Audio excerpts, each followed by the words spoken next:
Alright, we're going to continue with this tutorial and import our previously animated snowman into this scene. I assume you guys from last week have done your animation, and you can import that entire scene into another scene. It's very easy to do. There may be a few nodes we may have to get rid of depending on but let's get started. So very easily we go to File, Import, and I'm just going to accept the defaults and import, and I go to my selected project, go to my scenes folder, and I have I think it's snowman. I want to import that, and my scene may be a bit bigger, and it came in with a ground plane. And to see exactly what was brought in, I may want to open up my outliner, window outliner, and we can kind of see what's going on here. It looks like that's the ground plane. I don't need it. I'm going to delete it, and I'm going to take the things in my scene that I've just created for the snow globe here. Select one thing from every tree and hit the up arrow, and I'm going to pull that down and take a look at the scene here. My snowman, I don't know. I'm going to leave it. I'm not going to keep. I want to say yeah, this is my normal snowman with the very simple animation. I'm just going to delete that one completely. And so I should have just one snowman, and he's kind of big compared to the trees. I can rescale my trees though, of course, but I'm going to select him, and even though he is animated, I can actually since his position is already animated, if I import him, it'd probably be better off that I move the scene here instead of trying to move him around. Yeah, that would be better off. So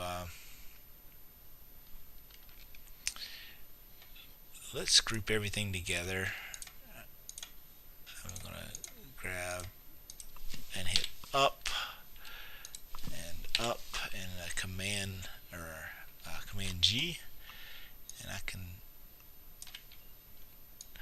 of like having the snowman a little exaggerated here, so maybe the size it was is fine, but if I want to move him in the scene, it's probably better off I move the scene around the snowman, and maybe if he covers up this spot here, that's going to give us trouble when we render where all the lines come into pinch, and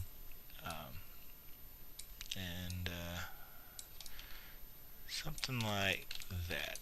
And I don't know which way he's facing. That's another thing.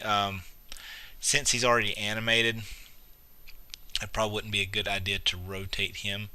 So I probably need to rotate my scene to adjust him. So let's turn around where he's facing, and I might see what happens if I move this around a little bit. Hit the up arrow,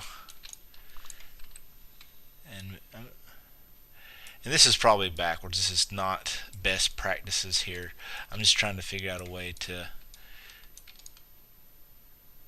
make the scene work since he's pre-animated. So importing the snowman may not be the best idea. Maybe importing him before you animate him would be a better idea instead of trying to fit the scene to his animation. But you know, you live, you learn, right? But I'm going to reposition some of these,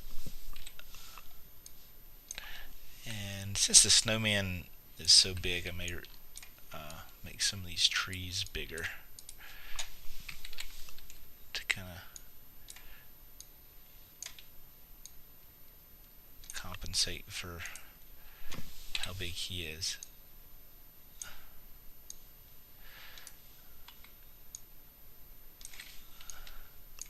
Hit the up arrow, move the whole scene over. That looks a little better. I guess this is a little sapling here. Something else I wanted to do,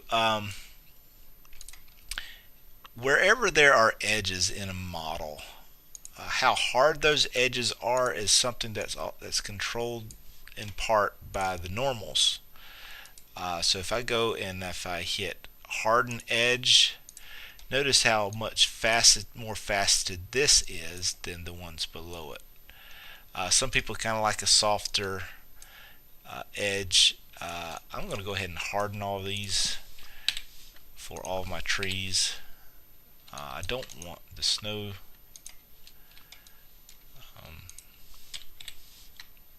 Let's see.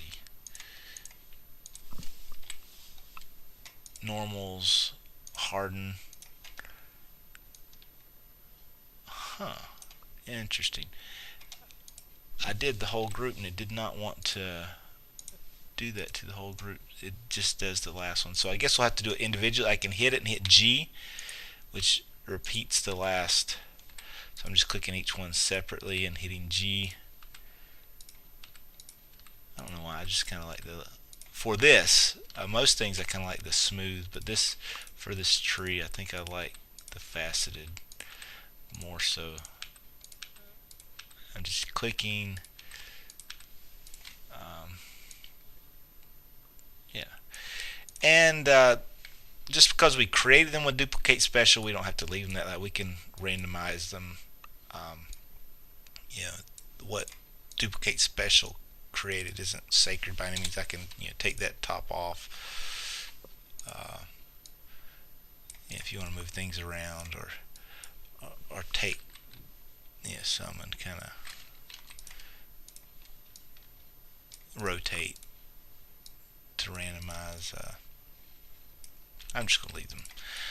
But that's importing. Very, very easy to do. It's just file, import, and navigate to where your scene is located.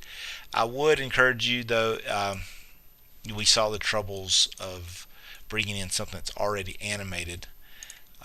Probably bring him in unanimated and animate him in this scene might be a little easier.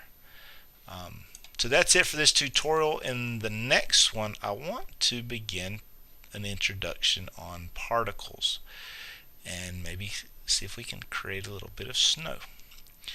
And I will see you in the next tutorial.